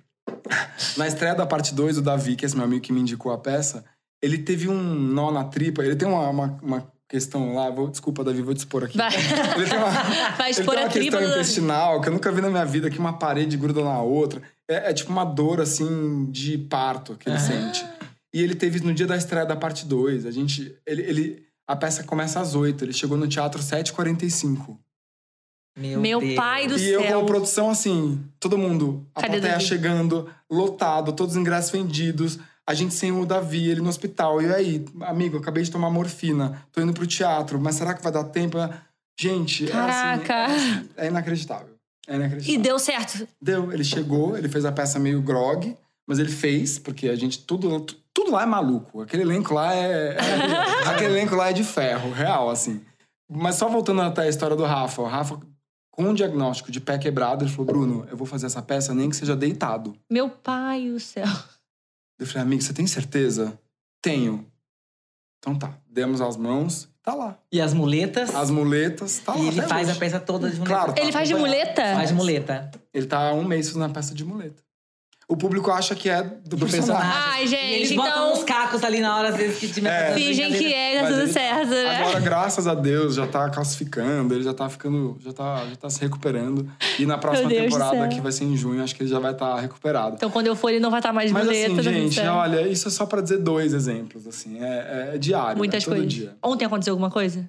Ah, deixa pra lá. Aí, Gente, pá, viu? Ih, eu não percebi Enquanto nada, tu tava não. lá, ó, Que assistindo aconteceu, eles Bruno? passando perrengue, galera. vi Eu não nada. vou falar. Coitado do Bruno, gente. Mas não foi com você? Foi com alguém na Não, peça? Ih, gente, foi muito puxado? Acontece sempre. Porque também tem essa. Quando é uma peça de 5 atores, é mais manageable, né? É mais Entendi. fácil de lidar. Agora é muita gente. Então, Sempre seja, tem alguma coisa sempre que tem vai dor de alguma coisa, barriga, uma uma diarreia, sempre tem um. Ai, entendeu? gente, o que eu tava fazendo ontem prestando atenção na peça, tá vendo? Não, mas eu deu tudo prestar certo. atenção ali nos bastidores. A Que nossa função é fazer o público não perceber. Ai, que droga, funcionando, gente. então, Olha que eu presto Fabrício. atenção, viu? Tem Olha tanto- que eu presto atenção. Eu fico olhando e falo assim, gente, vamos ver. Aí caiu ali aquela pessoa, gente. E é louco, porque assim, no final das contas, quem toma. O Zé, ele também é da produção, em linha diferente de produção, mas ele não tá lá todo dia, né? Porque o Zé tem outras peças e tal. Então, assim, no final das contas, tem uma hora que tem, assim, 8 pessoas na minha volta falando, e aí, Bruno, o que a gente faz? E eu, colocando figurino. Tá, faz isso, faz aquilo. Então, assim, Nossa. louquíssimo. É louquíssimo. Mas, assim, eu escolhi, não escolhi? Uhum. E falei, você tá feliz? Eu tô feliz, porque... Podia ser feliz sem tudo, só tem essa parte, Podia né? tá acontecendo tudo isso e dá errado, imagina. Exatamente. Então, são histórias pra contar também. Se não tivesse acontecido isso, não estaria falando aqui pra gente. Eu podia ter menos história pra contar, mas eu tenho menos, né? Tinha que ter. Isso é um pouco mais fácil. Podia ser. Não, eu tô muito realizado, assim, tô muito realizado. Legal, Que bom. isso é ótimo. Ô, Bruno, você deu uma entrevista pra Mônica Bergamo esse ano, muito reveladora e muito tocante, assim. Em que... E eu fiquei tentando me colocar no seu lugar, naquela situação que te movimentou. E eu queria saber se a peça, de alguma forma, esse conteúdo te ajudou a fazer isso, ou te movimentou de alguma forma. Ou não, ou não teve nenhuma relação, assim. Que você foi falar, foi se declarar mesmo gay, foi assumir seu namoro com o Igor e contar histórias suas que você sofreu agressão física, enfim, que retrata muito a realidade do gay no Brasil e em vários lugares do mundo, e que você sofreu agressão física, e em que as pessoas diziam que você não podia ter esse ou aquele comportamento porque aquilo te daria personagens de você. Enfim, a peça te ajudou a ter eu não sei se é maturidade a palavra, mas assim, a peça te ajudou de alguma forma, depois de ter assistido eu quero falar sobre isso, ou não teve relação, isso foi de acordo com organicamente? Isso sempre esteve no fundo da minha cabeça, assim, né? Sempre. E as pessoas cobram muito artistas em geral, acho que de posicionamento, mas esquecem que a gente é um ser humano com elaboração, questão, trauma, né? E que cada um tem o seu tempo, o seu processo, e às vezes até a sua vontade, né? Então, assim, o meu processo tem as suas peculiaridades, acho que eu já falei muitas vezes, né? E tem gente até me gongando no Twitter, falando, meu Deus, ele não para de falar da sexualidade agora. Mas eu acho que é importante que seja dito, né? Meu Deus, quando fala pouco, fala pouco. Quando fala demais, fala demais. Então, assim, vamos lá, eu vou falar de novo. Mas é isso, assim, eu acho que isso sempre esteve no fundo da minha cabeça. E eu demorei a falar por questões que são realmente muito intrínsecas, assim, sabe?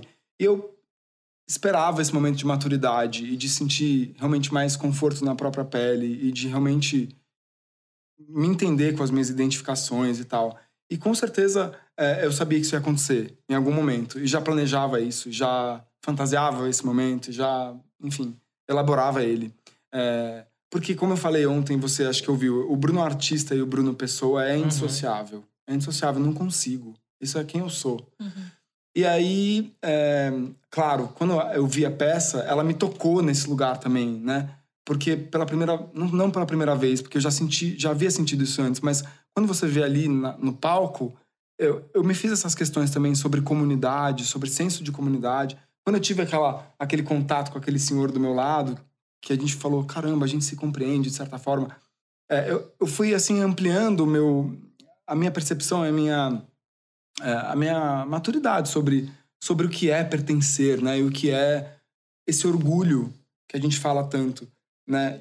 E por que esse orgulho é tão político, né? E tão importante. E também, claro, de acordo com as minhas leituras, minha investigação. Então teve um momento que eu falei, não tem como eu não fazer isso. Não tem como, não tem como seguir sem fazer isso, sabe? Mas com certeza a peça me deu um pontapé, assim. E caramba, que bom, assim, sabe? O teatro, na minha vida, tem uma participação muito engraçada, assim. Ele é sempre uma manifestação ou mais literal ou mais subjetiva do meu inconsciente. Sempre. Sempre. E não é à toa, porque é isso. É tanto empenho, é tanto esforço, é tanta integridade no sentido de eu tô ali inteiro, né? A minha alma, meu cérebro e meu coração ali no palco. Ou seja, eu tô tão imerso naquilo que não tem como ser uma manifestação do meu... Não tem como ser diferente. É sempre uma manifestação de quem eu sou. Então... E o teatro tem esse encontro mágico comigo, assim. Toda vez que eu tô em cena, e ainda mais produzindo, é porque tem algo que eu quero muito dizer e que tá ali, sabe? Então, não à toa a peça começa. Ele tem uma história pra contar, tá explodindo dentro dele. Mas como ele começa, né? Porque, mais ou menos, isso... Eu faço uma analogia a essa minha abertura. Ela tava precisando acontecer, tava explodindo dentro de mim. Mas como começar? Qual é o melhor momento? E, de repente, a vida escolheu o melhor momento, né? Eu conheci uma pessoa que me permitiu, me ajudou, me inspirou a fazer isso, né? Ou me deixou natural, me fez sentir natural e à vontade para fazer isso. Então, assim, foi tudo um encontro. Quando você fala essa pessoa, é o Igor, no caso, né? Tá. Não, porque eu sempre acho, de fato, e eu acredito muito nisso, que o amor nos faz ter coragem de olhar pra gente mesmo, assim, e encarar coisas, porque ele transforma muito a gente de alguma maneira. Eu acho que às vezes acho que a gente tem toda a informação, tem todo o conteúdo, tem todo o repertório, tem tudo, assim. Mas um amor faz isso acontecer de uma maneira mais leve, assim. Faz a gente ter uma coragem que todo esse repertório que a gente tem, às vezes, não nos permite fazer. Nós somos seres de afeto e sociáveis, né? Seres sociais. A gente precisa do outro, né? A gente se reconhece muito no outro, né? Sim. Então, nesse sentido... E a gente é muito par nesse lugar, eu e o Igor. A gente... as pessoas... a gente tem uma relação muito, sabe? A gente é muito parecido, assim. Num lugar muito leve, muito tranquilo. É uma extensão mesmo da nossa amizade, sabe? Então, a gente elabora muita coisa junto nesse lugar da confidencialidade, do carinho e da troca mesmo. Uma troca sincera. Então, a gente se ajuda pra caramba, é isso que eu quero dizer. Ele não quis fazer a peça, não? Você não pensou nele? Claro que eu pensei. Eu falei... Porque na época a gente tava terminando Cara e Coragem, né? Eu falei, a peça vai rolar, tamo aí, não sei o quê, bora! Só que ele tinha outros trabalhos. Não coincidiu, né? Aposto que Mas eu ia adorar legal. ter... Igor tá arrependido, eu tô sentindo. Eu sei que ele tá. Eu amo Bom, demais. vamos fazer o seguinte agora. A gente tem uma brincadeira que a gente faz aqui com os nossos convidados, que a pessoa que veio aqui anteriormente deixa uma pergunta para o convidado posterior sem saber quem vai ser o convidado. Gostei. Então, quem veio aqui antes de você foi... A Sônia Abrão. Olha. E ela deixou uma pergunta sem saber que era você que vinha. Tá. Você também acha, como eu e o Nando Reis, que o mundo está ao contrário e ninguém reparou? Uau! Eu acho que é bom, né? Sempre se conecta. Mesmo as pessoas não sabendo quem é, verdade. Que engraçado. Então, a gente tá falando sobre isso, né? A gente falou sobre isso um pouco o tempo todo. Eu não sei se é ao contrário. Eu não diria ao contrário, mas eu diria... É tudo um reflexo social, cultural, né? Do momento em que a gente tá. Eu acho que... Não sei se é ao contrário, mas acho que diferente e em evolução. E que se a gente não prestar atenção, a gente vai ser engolido por ele. Como tá acontecendo, sei lá, com um desastre climático. A gente não tá prestando atenção. A gente vai ser engolido por isso. Então, acho que... Vamos parar e olhar? Sim. Chega, né? De fugir. A gente só foge. A gente só entorpece. Não, tô cansado, vou na balada. Não é juízo de valor, mas assim, eu faço mesmo. Eu tô me incluindo nisso. Faço isso também. Quando eu não quero pensar, eu vou esquecer. Digamos. Mas assim, é importante que isso exista. É importante que exista o entorpecimento. É importante que exista a anestesia, né? É importante que exista a superficialidade. Mas não pode ser só isso. Eu acho que a gente tá correndo o risco de ser só isso. Quando eu vejo uma galera de 18, 17 anos que nunca pegou num livro, que nunca leu, nunca se aprofundou. Tudo bem, é uma escolha pessoal, individual, intransferível. E eu acho realmente muito legal mesmo, não tô sendo irônico, eu acho muito legal quem sabe dançar no TikTok. Eu acho foda, eu acho um talento que eu não tenho, incrível. Nem a gente. Não tenho, eu não sei, sério. Mas assim, é só isso? E daqui 10 anos, você vai olhar pra trás e você vai falar, caramba, eu construí o quê? Quer dizer, construir danças, beleza, escolhi isso, mas acho que tem mais, né? Acho que tem um pouco mais. E eu tô generalizando, óbvio, né? Não me matem, não me cancelem, eu tô generalizando, óbvio. Mas, assim, eu acho que de uma forma realmente geral, a gente tem que parar e prestar atenção no que a gente tá produzindo, sabe? Pra nós mesmos. Enfim, eu tenho essa consciência, eu tenho um pouco esse senso de responsabilidade. Eu acho que a gente tem que prestar atenção. Agora a gente vai pra uma outra brincadeira. A gente chama de brincadeira, mas é só uma outra forma de fazer perguntas. Que a gente ensaiou, gente. Vamos lá, então, que é o primeiro... O último e o inesquecível. Deu super certo, você viu? É muito jogral. Parece que eles ensaiaram muito. Que é o máximo que a gente consegue. Aí fiquei até com vergonha de fez na frente dele, que decorou 350 páginas, gente. A gente em 2 semanas, já tinha 3 horas já pronto. Mas se quiser, a gente tá aí, né, pra contratar, fica à vontade. Vai fazer ali o que eu, tipo... A gente podia trabalhar na produção. Isso, eu ia adorar. Subir a luz. Gente, eu ia adorar ter mais gente lá ajudando. Então a gente Tem uma coisa, tem algum momento que a galera do elenco mesmo, eles vão lá, apertam os botões, a luz sobe e a luz desce. Eu vi isso eu vi, gente. Falei, gente do céu, como é que eles conseguem fazer isso? A nossa concepção tem essa coisa meio fábrica de teatro. Você tem facilidade de decorar texto? Por acaso eu tenho.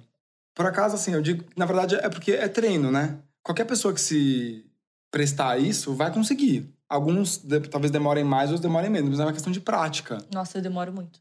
Eu sou muito péssima. E também tem uma coisa que as pessoas ficam um pouco impressionadas, mas assim, na verdade não é um decorar como a gente decorava na escola. Não, que é aquele decorar frio, assim, aquele decorar, tipo, por decorar, Bhaskara, né? 4A, mas sei lá, nem lembro, né? Olha, eu falando matemática. Esqueceu Bhaskara aí, né, gente? Olha, ó. Faz um texto de 6 horas, mas não sabe uma Bhaskara. Não, eu não B sei ao quadrado. mesmo. Mas eu também não sei. Mesmo. Você quer ver ao quadrado alguma coisa, mas é isso Nossa, aí. Eu nem me tchau. arrisco, gente, eu nem me arrisco. Vamos mudar de área, vamos Vamos. voltar pra humanas. Mas enfim, não é esse decorar tão frio, sabe? É um decorar emocional, é um decorar, sabe? Ele tem... Sei, estudado, tem outros fatores que ajudam, né? Tem a marca, tem a luz, tem tudo. Então, é um pouco... A coisa se completa, assim. Então, acho que é só treino. Então vamos lá, vamos pra nossa brincadeira que a gente fez tudo isso, mas aqui eu vejo, quando eu vejo um texto muito bem falado, muito bem colocado e tão longo, pensando, gente, será que essa pessoa teve dificuldade pra decorar esse texto? Como é que fala? Eu vou ter que decorar uma coisa assim rápida? Ai, meu Deus. Não vai ter mal. Pronto.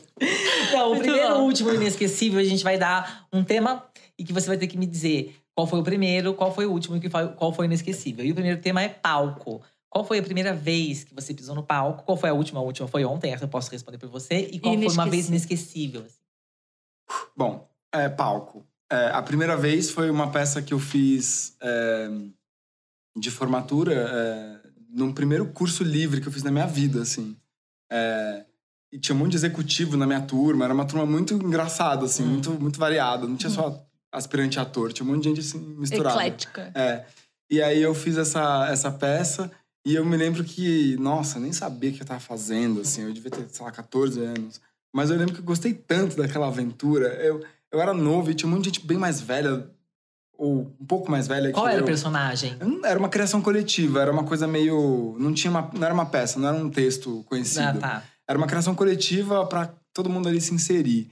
Então não lembro nem o nome, assim. Era uma grande brincadeira, pra gente ter a experiência de estar num palco, né? Eu morri de medo, mas eu me lembro que foi tão gostoso aquilo, foi prazeroso, assim. Eu nunca me esqueço assim, dessa sensação. Um friozinho na barriga, assim, do né? coração, assim, falando, ai meu Deus, que coisa legal, sabe? Coisa gostosa. Então essa foi, acho que a primeira. O último, realmente, foi ontem, né? Domingo. Um dia, uma noite maravilhosa, com um público incrível, um aplauso quente. A gente se emocionou no aplauso, pra vocês terem uma noção, né? Foi lindo.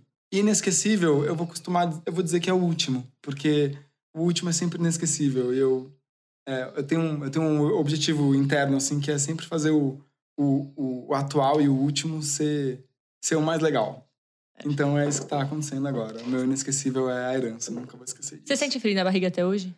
Antes de entrar no palco? É um frio na barriga, mas é tipo assim, uma coisa meio... Um senso de responsabilidade, sabe? Eu falo, vamos lá, a gente tem que entregar. Não é um frio na barriga de tipo assim, ai meu Deus. Desespero, sabe? né, cara? Que é o frio da barriga da estreia. Na estreia dá muito frio na barriga de tremer, assim. A minha perna tremia na estreia da herança, assim. Sabe, você para e a perna começa a tremer. Fica só de o nervoso. joelhinho, assim, né? Tremendinho. Agora, realização. Primeira, última e inesquecível. Que você se sentiu realizado. Caraca. Acho que vai ter que ser relacionado ao trabalho também. A minha primeira grande realização assim, no trabalho foi também a minha primeira produção, que foi uma peça chamada Tribos, que vai fazer 10 anos esse ano. E eu fazia um personagem também super complexo. Essa peça revolucionou minha carreira e me abriu portas demais, assim. E foi uma produção minha, mesmo processo. Vi, obcequei, fiz, quando eu vi, realizei, sabe? Então, foi um processo muito lindo, assim. Última, herança. Desculpa, gente, eu tô monotema hoje. Mas tá certíssimo. E inesquecível, acho que Acho que são todas elas, assim. Acho que eu nunca vou esquecer. A gente nunca vai esquecer das nossas conquistas, Sim. né? Acho que é o que faz a gente... É o que aquece o coraçãozinho, assim, né? A gente fala, pô... A gente dá aquele tapinha no ombro e fala, é por isso que eu tô passando por essa dificuldade agora. Porque eu lembro como é bom realizar, né? Acho que é um pouco sobre isso. Ok. Beijo. O que é isso? Primeiro, último Não, e último. Beijo. Primeiro Do último. nada acabou, gente. Do nada um beijo, né? Beijo. O que é isso? O que tá acontecendo aqui, gente? Primeiro beijo desastroso, um desastre horrível, né? Você tinha quantos anos? Foi. Nossa, sei lá, 11 anos. Mas você sabia o que fazer? Não, né? Sei lá, você faz um pirocóptero com a língua lá e torce pra aquilo não... Dá certo, né? Dá Sei lá, certo. mas não sei, rola um estranhamento. Vocês Rola tiveram mesmo. estranhamento? Eu tive. Tem uma coisa meio... O que é isso? Fala, o que eu vou fazer com a língua? Foi E aí por vem. onde? E aí foi. É molhado e... Bom, também, eu não sei. E dente com dente. No caso, era uma menina. Eu não posso dizer se ela era uma boa... Talvez eu não beijasse tão bem também, né? Sei lá. Talvez a culpa não seja minha. Entendi. Como se fosse só minha. Boa. Mentira, brincadeira. Não, mas acho que é isso. O primeiro foi esse, né? Estranho e complexo. Teve dente com dente também ou não? Teve, né? Aquele... Nossa. Ai, Nossa, gente, vocês eram muito ruins. Meu não é sobre isso, beijoqueirão. Seu primeiro beijo já arrasou. teve assim. dente com dente? Sei, gente, é que eu não sei. Quantos anos? Não, beijo mesmo de língua? De língua. Porque selinho foi Isabel. Isabel é minha amiga até hoje. Isabel tá aí. Amo beijo da Mas foi selinho. Mas beijo de língua... Eu não tenho muita memória, mas eu acho que o meu beijo não foi ruim, não, gente. Desculpa. É? Não, Não deve foi. ter sido ruim, porque Eu acho você que lembraria. acho que foi mais velho. Acho que deve ter uns 14, não sei. O meu acho que só 13. saiu bom, assim, uns 3, 4 depois, assim. Mas assim, na depois vida. desse seu primeiro, tiveram vários outros seguidos? Ou tipo, deu o primeiro, pausa de 2 anos, retomei aqui a carreira? Sou bebê de novo, vou voltar aqui. 2 anos, acho que não, mas teve uma pausinha, assim. Teve uma pausinha. Tem que processar aquilo lá, né? Falei, nossa. Pra entender eu como era, é que eu era faz. bem novo. Eu fui um pouco pressionado. Eu tinha um primo irmão, assim, amo, de paixão. A gente é muito amigo até hoje. Né? Minha família, mas muito amigos também. E ele me impressionou um pouco, assim, né? Tinha aquela coisa, vai lá, não sei o quê. E era no interior. Eu ia muito pro interior, que minha família é do interior, né?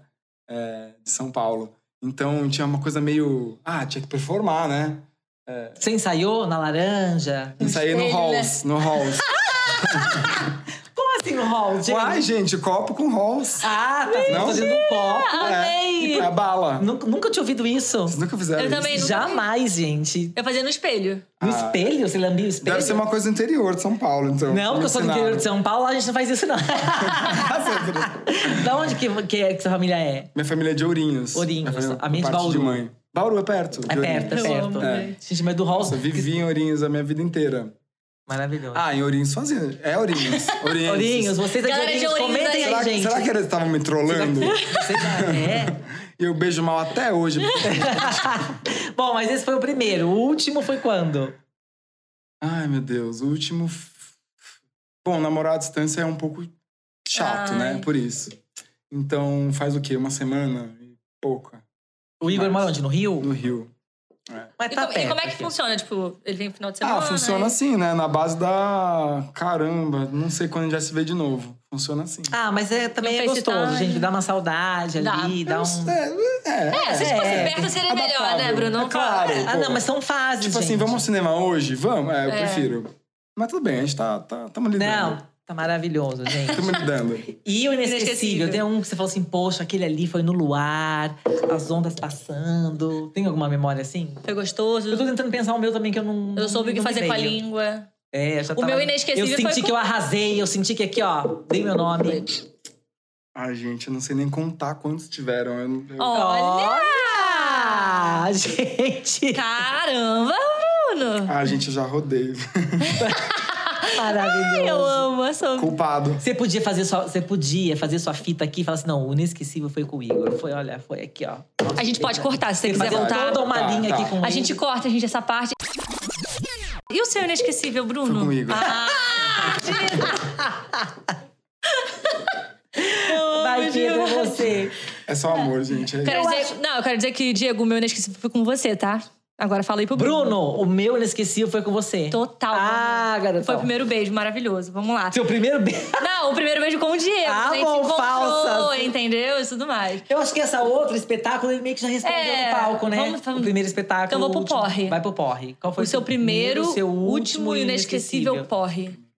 meu primeiro porre foi com esse meu primo. É o Jorge Neto. Boa companhia. É o Boa companhia, é galera. o mesmo primo que... Fica de olho aí, família. Tá acabando com uma carreira aqui. É o mesmo, menino. é o mesmo primo. Eu acabando com a minha reputação no podcast da Caras, gente.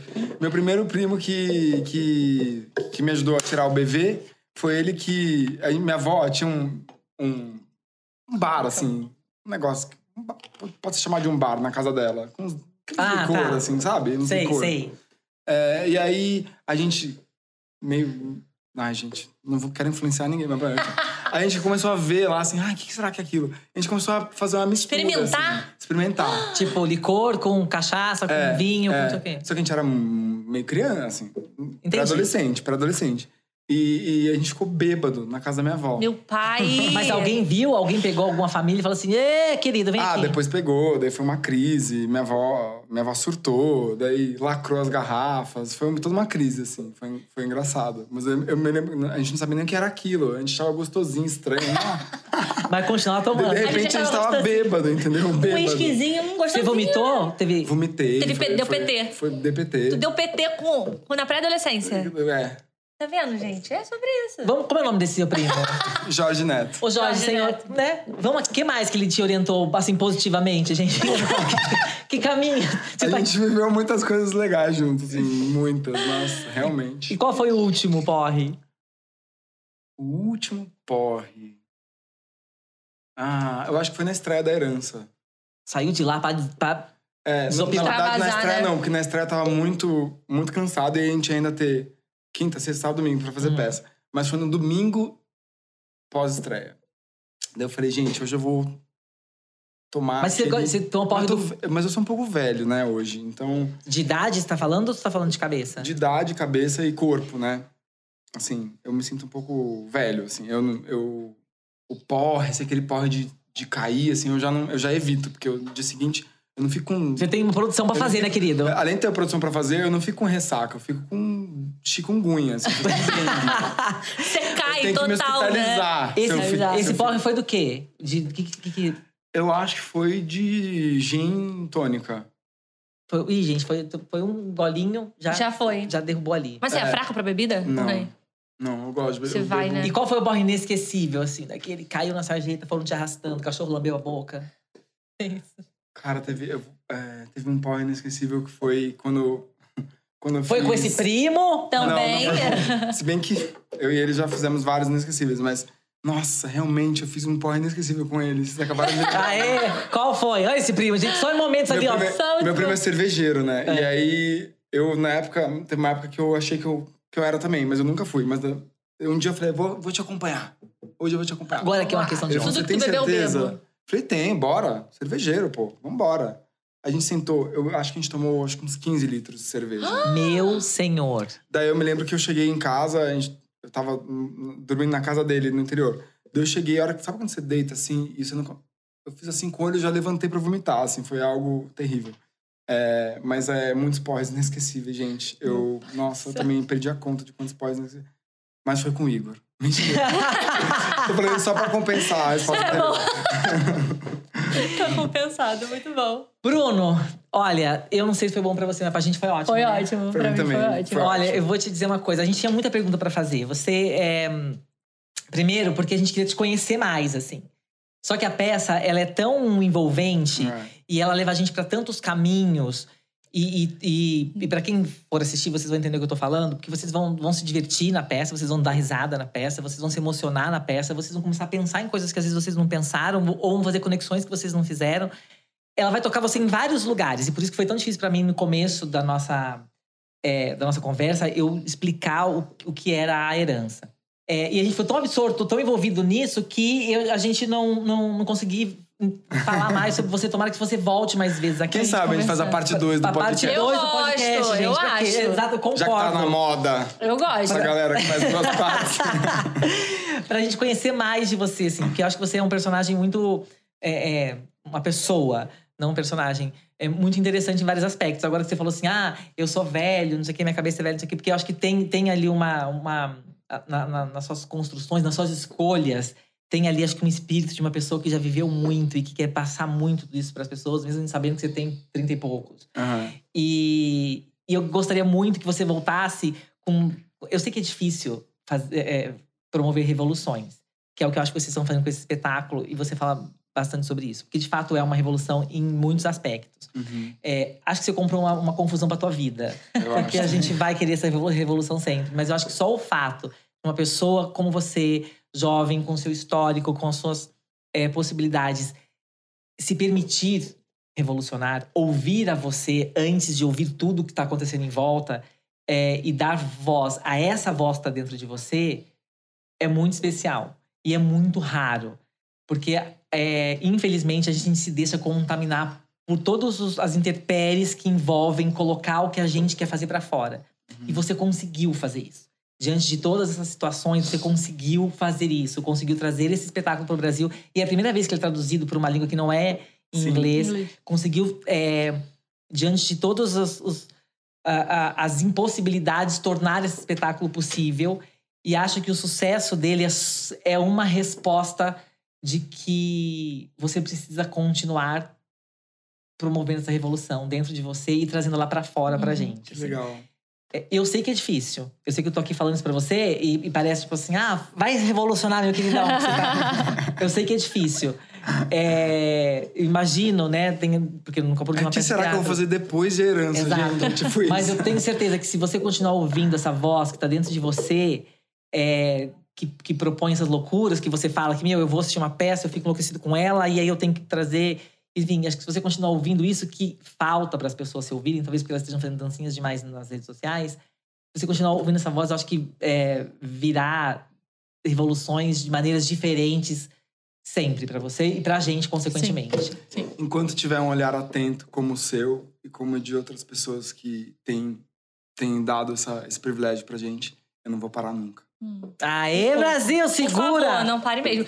A gente podia encerrar com ele fazendo um convite pra galera, né? Assistir a peça, pelo amor de Deus. Gente, a Herança, vem assistir a Herança, partes 1 e 2. A gente tá com a temporada esgotada até dia 30 de abril, mas a gente vai abrir uma nova temporada a partir do dia 1º de junho, no Teatro Raul Cortez, no prédio da FEComércio, ali na 9 de julho, pertinho da Paulista, de quinta a domingo, quintas a sábados às 20 horas e domingo às 18. A Herança, com um elenco primoroso, maravilhoso, que eu amo de paixão. Direção do Zé Henrique de Paula, texto de Matthew Lopes. Não percam. Aê! Em junho eu vou estar lá, hein? Yes! Aliás, galera, o elenco todo, tá aqui um convite, eu quero entrevistar vocês todos. Eu dá uma vontade de falar com eles. Né? De entender como tudo isso tocou eles de alguma forma. Pô, tem tanta gente fazer uma roda de conversa, vamos fazer essa roda de conversa. A Miriam, uma atriz de 88 anos. O Pâmio. Tem tanta história pra contar. O Gianni. Enfim, tanta gente. Gente, o Pâmio, ele tem o André, ele tem o Rafa. uma parte, que até um monólogo que ele faz. Meu Deus, que impressionante, assim. Dá vontade de ouvir todos eles. A gente vai dar um jeito. Boa. Obrigado, Bruno, de novo. Foi ótimo, eu amei.